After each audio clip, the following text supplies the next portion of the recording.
Hello, my friend. Welcome to tea leaf readings. My name is Lenore. And today I'm going to be reading your tea leaves. All right, here we go. Let's get started. So, right off the bat, I see a face. I mean, it just immediately was looking at me. Now, we have the eye here, another eye here, the nose here, the mouth, and a tear, it looks like, coming from the eye. Obviously, it is definitely a heavy energy. Okay, this is one that feels a little heartbroken. I mean, not big heartbroken. I'm not talking about a tower moment here. But I think that there's a sense of being quite discouraged. Okay. I want to look more. I want to see what this might relate to. And if this is even you or somebody that's like maybe prominent in your life. Okay, so we have what looks like the mirror. And we have a person holding up the same shape. So here we have a person standing, head, arm out, holding this almost like egg shape, but I'm going to call this a mirror, right? Or a portal, a place to gaze, okay? To look into the thing. Now over here we have the same shape, although it is a little open, okay? Within that mirror we have what looks like a person riding a horse. You can see the tiny little horse, and above right there would be the person riding it, okay? Now, in between these two things, we have what looks like a person who is in water and has their arms up, like they're asking for help. Over here, right, you look over here, it looks like we have like a little mer person, okay? Also maybe a tail of a mer person here and here, okay? So this is what I'm reading from this situation. I feel that you have gone through a series of situations where you either were taken advantage of or you felt taken advantage of, maybe somewhere in between. But it wasn't just one person. It was a few different people in your life. Now, these might have been little things. They might have been big things, right? It could have even been like financial abuse or fraud or whatever. It could have been like, somebody, became close to you so that you could like be their emotional support and they didn't put a lot of energy back into you, right? Something like that where it's like, yeah, that really sucks. It can feel hurtful for sure. We could reframe it as, doing service, maybe, hopefully, right? But sometimes, yeah, you just run into these people that they live their lives where, just other people are kind of their therapists or like their support system or whatever. And they maybe don't know how to, or they don't wish to maintain the longevity of relationships in their life. And I think we all know people like this, right? They might not even like be close to their family or their friends, or they don't, they've never had a long-term friend. And let me just say, like, there's no judgment on that. I've had all kinds of relationships. Now I do have friends from my childhood, because I'm lucky. I just happen to be blessed by the beautiful universe to align with, amazing people throughout my life, right? Like, I've been really blessed in that way. But but also a lot of monsters, right? Like, you get the great, beautiful gems, but usually if you are somebody who has a life where you are drawn together with people that are, energetically seeking healing and self-work, and almost always, these are people who have also lived with monsters. Okay. And they didn't succumb to becoming a monster. Usually, right? Hopefully. So that's probably why. That's what I fully believe, honestly. And it's not to say or romanticize going through suffering or abuse or anything like that, which, that I did. And all of us do to some degree in some way. But through that, I think, have been very blessed, but also learned to find people, and be found by people that need to find me, or I want to find me. And that's been wonderful, and I appreciate that. But then, I feel that we can also get into these places where we, for one reason or another, and maybe it is like the karmic work, right? Going through ordeals, sometimes like quite intentionally. You know what I mean? It's like that friend, that relationship where every day you should be deciding to be with somebody, in my opinion. I think of it that way. Every day I'm going to choose to be here. If it's easy, if it's wonderful, or if it's, been difficult, whatever. At the same time, there are relationships where, babe, you like have to force yourself to choose yes every single day, and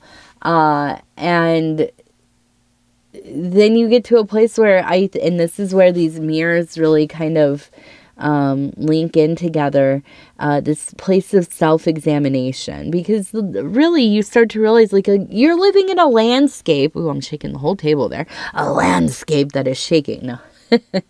You're living in a place, right, that just like sucks. It just sucks. You can't trust the people that are your friends. You don't know what they mean by things. They're, sketchy or whatever. You have a relationship like this. You're drawing in more people like this because you're socializing in the same groups or whatever. And then you find yourself living a life among a bunch of people you don't even like. You absolutely don't trust them. You barely, are existing in the same overlapping reality. Like, you're just different species. And you keep choosing to be with somebody or choosing this group of people, even knowing that, like, this is, like, I'm in, like, and I don't mean, like, toxic in the popular, psychology way, but like literally living in like a sewage dump, basically, right? Of people, of landscape. Your vision of the world is altered towards just because you're around people that you're basically allergic to, and you keep doing it. You stay in it, maybe even for years.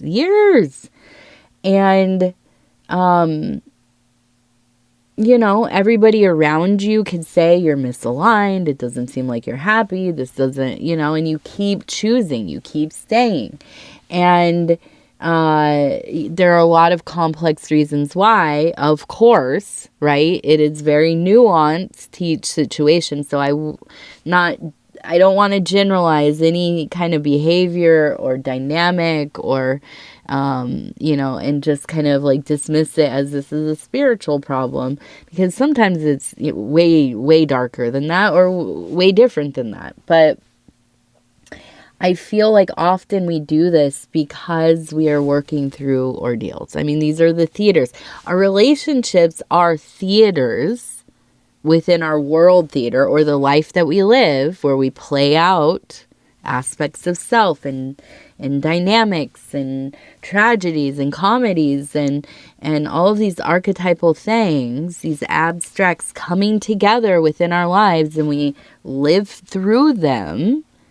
And they are plays, ordeals within the world theater. But even within the world theater, there are little theaters, right? The deep connections we have with people, the relationships, the cycles and eras and seasons that they go through, okay? So I do feel like you've gone through a period of time where you've become very clearly, not just aware, because you've been aware. I know you've been aware, but willing to admit that some of the people in your life do not belong there anymore, for whatever the reason is.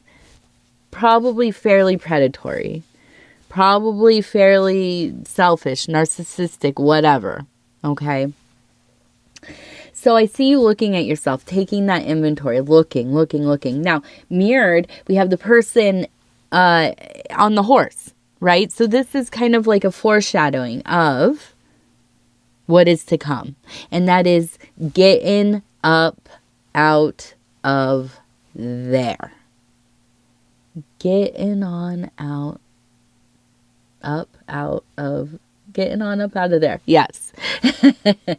Yes. Yes.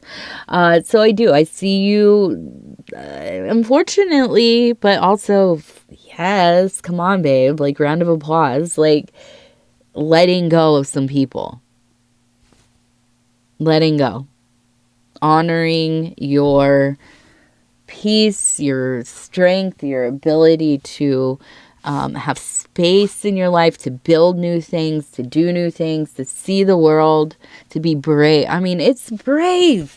It's so brave. Like, we take it for granted now because everybody's on the internet and watching the things, and, we all feel, we all have known this forever, blah, blah, blah, blah, of course, you're silly. I've known that since last week, whatever.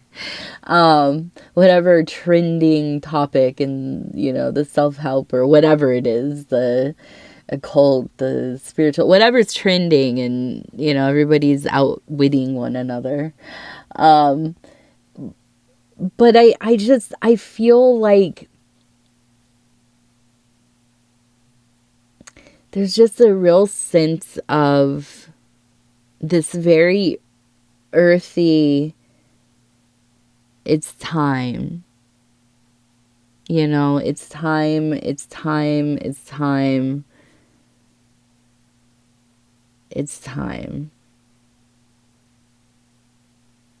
It's just time. It's time to move on. Like, none of this is serving the greater... it just is leeching off of your vitality.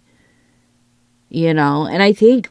I don't know. I mean, maybe it's just me. But I feel like this is, like, become so much more apparent in so many aspects of life. Not just people. Just situations that we allow ourselves to be in, places that we allow ourselves to be, I don't know. So anyways, I see you not doing the surface level, whatever, it's all kind of, I don't performative. There's a deeper work happening here because it has to. You feel the shift. The shift, right? You've been through the shift before, but here you are coming into this great change. And I think really,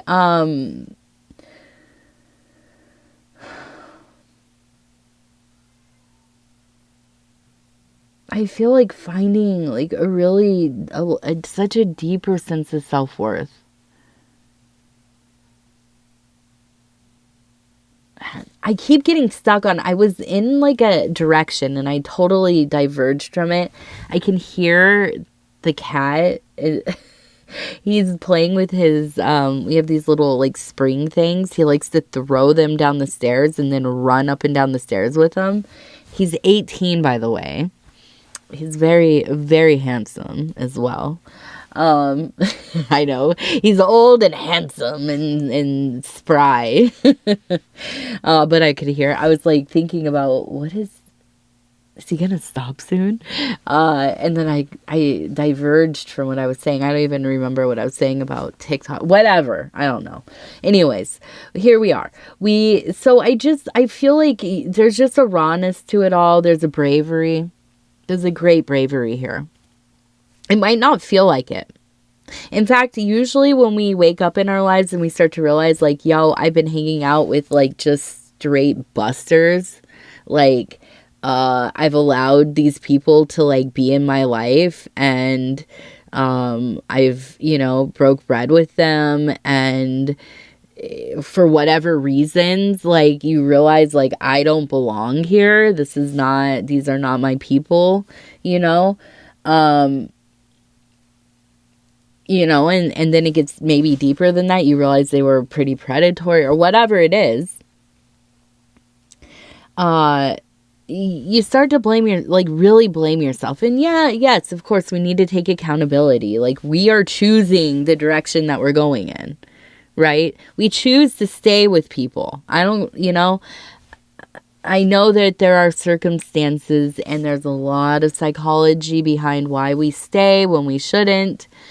But in a very pulled back, general, like, whatever, non-nuanced sense, we choose. We make choices. Sometimes it is. We have to make the choice between, am I going to survive in this terrible situation and eke it out in this terrible situation, or am I going to try to leave and I might not survive that? And that's just the reality of it for some people. It really is. And we can sit back and say, oh, you make all your choices and da-da-da. And I hear that and I honor that. You are making a choice to survive. There is still the choice, even if it's and I get it. I come from the gutter. You know what I mean? I get it. So, like, that's me having to work out that cognitive dissonance there. I don't want to be dismissive of somebody who is in a circumstance that is so beyond so beyond whatever it is, chaos, pain, poverty, whatever, being controlled, whatever it is, and to just be like, oh, well, yeah, everybody makes choices. Well, yeah, you are making a choice to try to stay alive. I mean, it do be like that sometimes. So, anyways, I'm gonna keep going on it if I don't stop. So, we also have the rising confidence, the courage, the self-worth. That's the big thing here. A rising sense of self-worth, self-importance. So we have T and J, TJ. That seems important. TJ.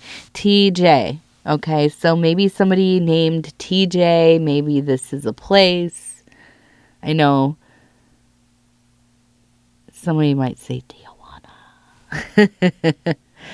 Oh my goodness, old Tijuana in the late 90s. Ooh, baby. Okay, here we go. Number 2.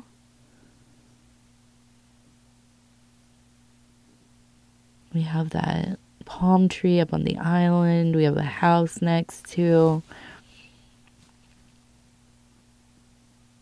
It looks like a person kneeling towards it, like in a cave area. And it does look like, almost like having a vision.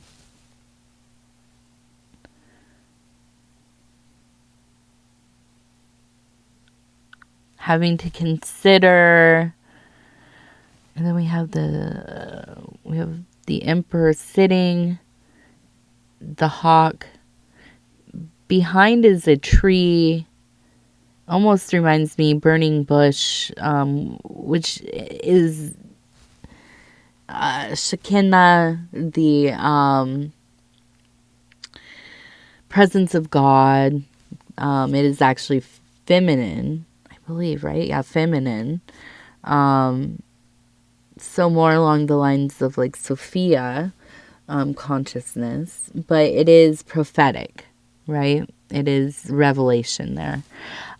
So we have a series of visions, dreams, understandings, in your ability to be honest with yourself about the people in your life, to really take the information that you have, you see what they're doing, how they're behaving, how it's affecting you, and you allow yourself to confront that, to do something about that, to change your life in a way where you are seeing that further and further in the distance.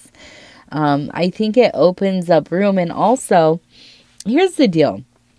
You can read all the books about psychic development, and you should. As many as you can, especially my fave, Dion Fortune. And also, she's actually not a practitioner necessarily, but a Jungian. Marie-Louise von Franz, absolutely read all of her work if you can. But anyways, when you listen to yourself, when you begin to hear that voice, that feeling, that intuition, that thing, and you say, I don't know why I don't like this person, or they make me feel whatever, or the way that they say that, the way that whatever, there's something there and I feel it, and I'm usually going to let it pass, and I try to ignore it, and I try to keep the peace, and I, whatever, I've known him forever and I don't want to believe that about him, or whatever it is. And then that moment when you start to say, you know what, F this.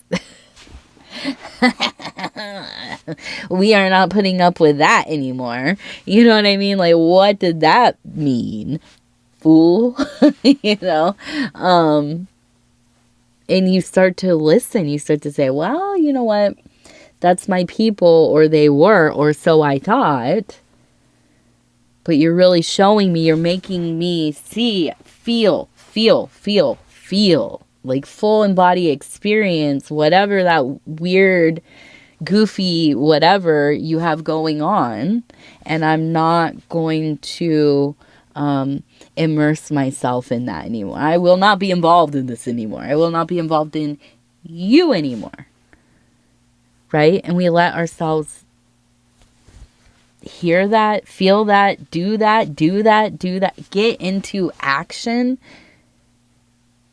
Clearing those people out of your life, even though there is a chance of, whatever it is, feeling lonely. That's the biggest one. Having to have hard conversations, or, what happens when you start to just not talk to somebody or show up for somebody and they don't even reach out or don't even really notice. That's maybe the worst of them all. You know what I'm saying? But you listen to yourself. You're developing that relationship with your daemon, your guardian angel, that higher thinking. Now, daemon, I always want to be clear. It is not demon, right? D-E-M-O-N. Daemon, higher self, T-A-I-M-O-N. Although probably it's the same word. I don't know. I gotta look at the etymology of demon if it is the same thing, but probably not, right? I don't know. But daemon is not, in the understanding of what that is, it's different, right? It's a different thing. I like to think of it as the little Jiminy Cricket, your own little Jiminy Cricket.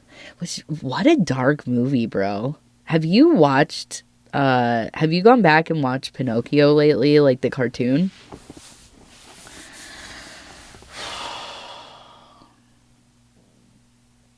It's just, I don't, I'm good. I'm good. I'm good. I don't want to reincarnate anymore. I'm good. Anyways, let's see. You have the space you are developing your relationship with yourself to hear, see, feel. So things are easier to experience, to feel, to just know. You walk in a room. This is weird energy. It's not just anxiety, babe. We got into that mode of like everybody's like, I got social anxiety. I have a diagnosis of general anxiety and social anxiety. And so often maybe it's some anxiety. Who doesn't have anxiety really? But like walking in and you're terrified to be in a room, and then you start to develop those, like, your senses, really, your relationship with them. You start learning languages modalities, languages, jargon that help you understand the concepts within these feelings, their relationships with one another, and it changes the way that you experience reality, quite literally. So where you might have always been like, well, I'm just like really like I have social anxiety. I'm really like weird around certain groups of, or sounds, or just concerts are really overwhelming, whatever. And then, yeah, it might be a tad of that. But then it might also be that you are experiencing the collective energy. You are experiencing whatever intelligence is like feeding on that energy. Because, babe, I will tell you, any kind of event you go to, not only are the human, right, the human entities that you are experiencing, but there's like so many more levels of, I don't even know if it's conscious things or all over the spectrum of like consciousness and like the jinn or the fae or whatever, the variation in malevolence to benevolence, so bad to good, good to bad, they're individual as anybody else, and kind of, go back and forth and throughout that spectrum.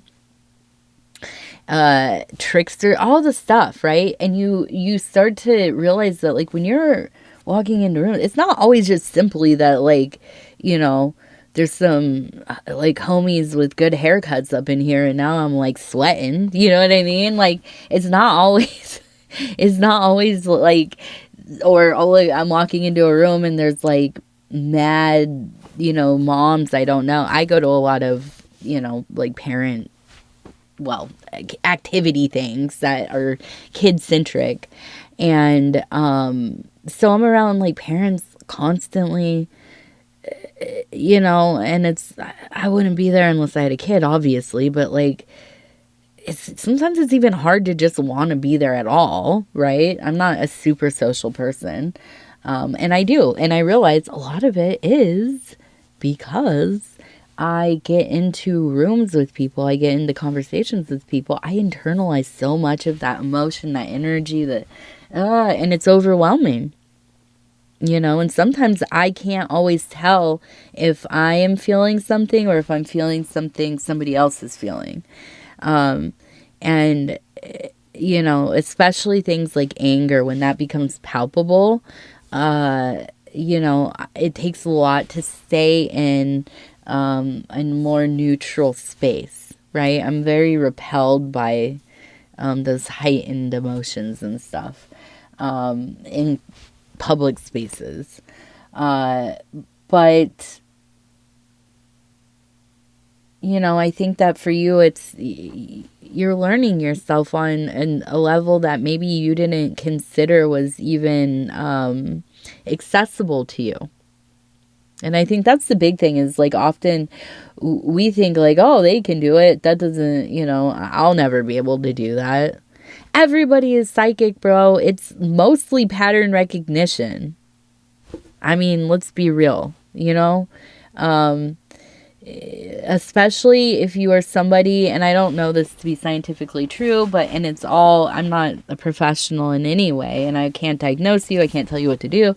I don't know what I'm doing, and, you know, whatever. But I feel like people that, especially people that have had developmental trauma, who have CPTSD, were in situations that were very stressful when they were young. They maybe experienced, some trauma or lots of trauma, or they just lived in environments of trauma. Because you are always scanning people in the room and the situation and trying to anticipate what's going to happen, because you have to stay safe. Like, I grew up around addicts, especially like alcohol. And if you have ever lived with somebody like that that's very reactive, then you know. There is you have to like be a beat ahead of everything so you can stay safe and you can keep people safe that are around you.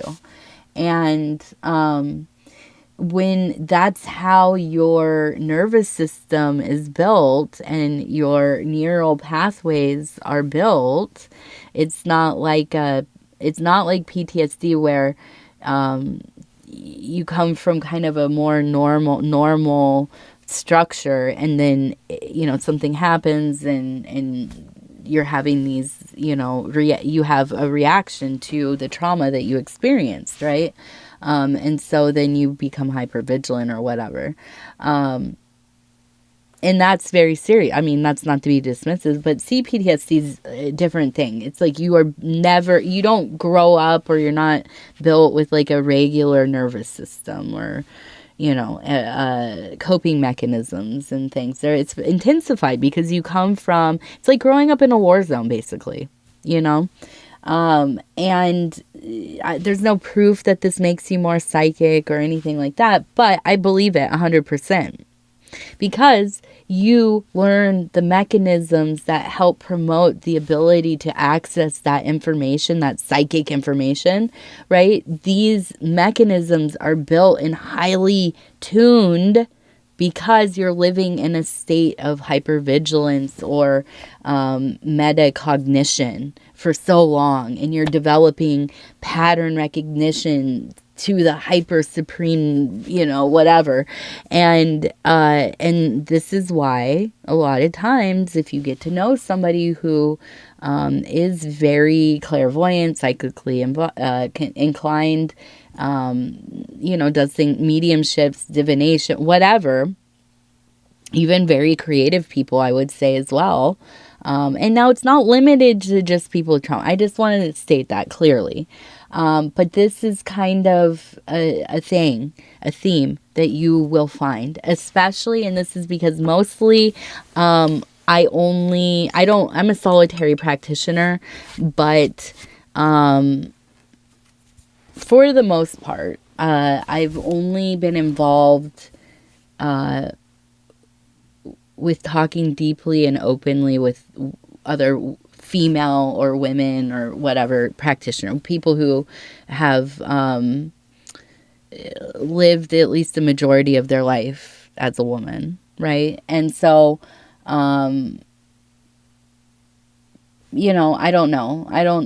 There's a kind of communing that happens between sisters that is different than anything else. So that's really where a lot of my understanding comes from. But, I do feel that there is a sense of, it's like that saying, right? The light gets in where the thing has been cracked, right? And, again, I just want to state, and I always do when we talk about suffering or pain or any of these kinds of things, I'm not romanticizing it, I do not in any way hope for anybody to go through anything terrible to have to like develop. You can develop your psychic skills without all of that. I mean, let's be clear. Everybody has access to that. I've been trying to look into, I don't want to say, I've been interested in the Gateway program. I'm skeptical just because of how it was employed and where it came from. But these kinds of systems, I don't know that they fully like allow you to access any part of self. But I believe that if you are somebody who is devoted to the path of kind of unfurling these aspects of self, then you will. Okay. All right. So we have money bag. We have, it looks like a person running here towards the money. And then we have the money here.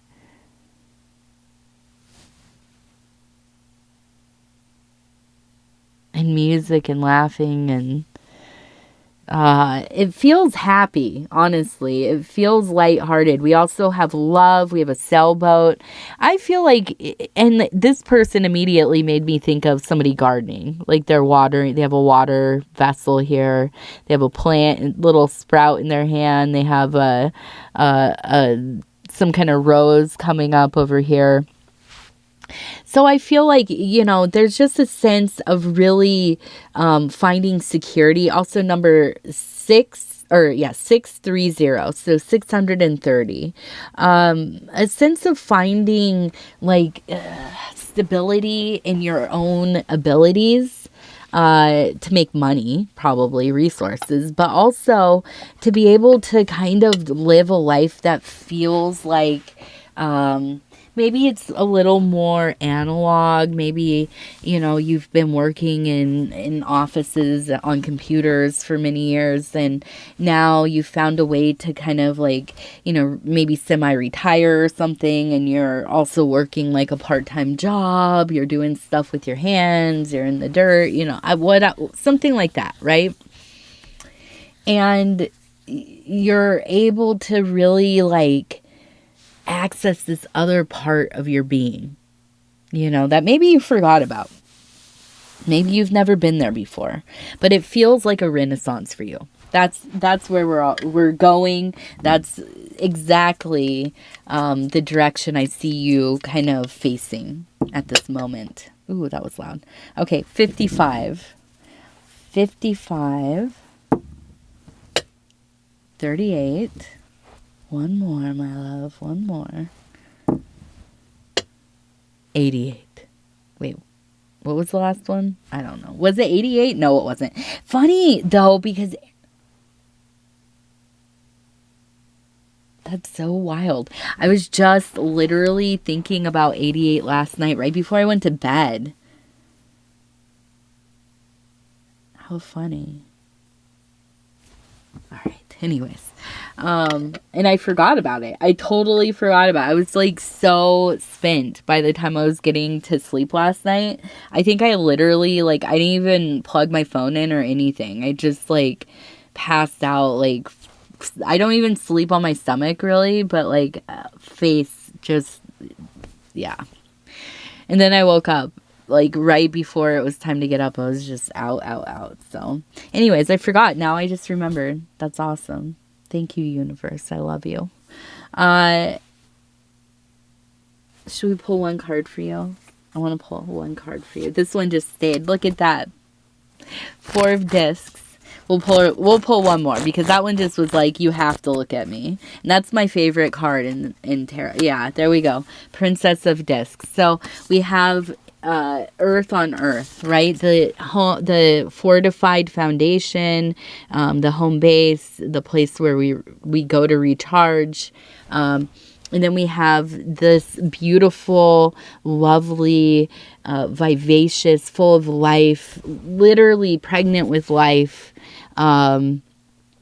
energy, right? This I am if you could imagine like throwing a pot, like your hand is in the clay and you're in there, you're fully like part of the all, and you're aware of that, and you're moving through the material in a way that feels so alive.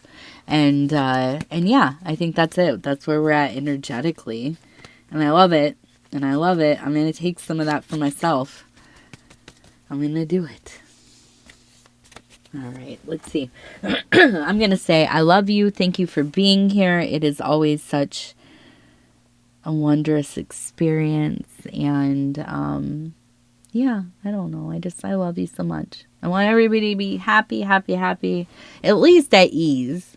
This will be coming out, I think Thursday, maybe Friday. Either way, if you listen to this, I hope you have a wonderful weekend. I hope everybody gets to get outside. I'm going to try. I'm not going to try. I have to. I can't do anything else. I have no choice. I have to be outside. Actually, I do have a choice, but I'm going to choose to be doing the yard work. Anyways, I love you guys. Goodbye.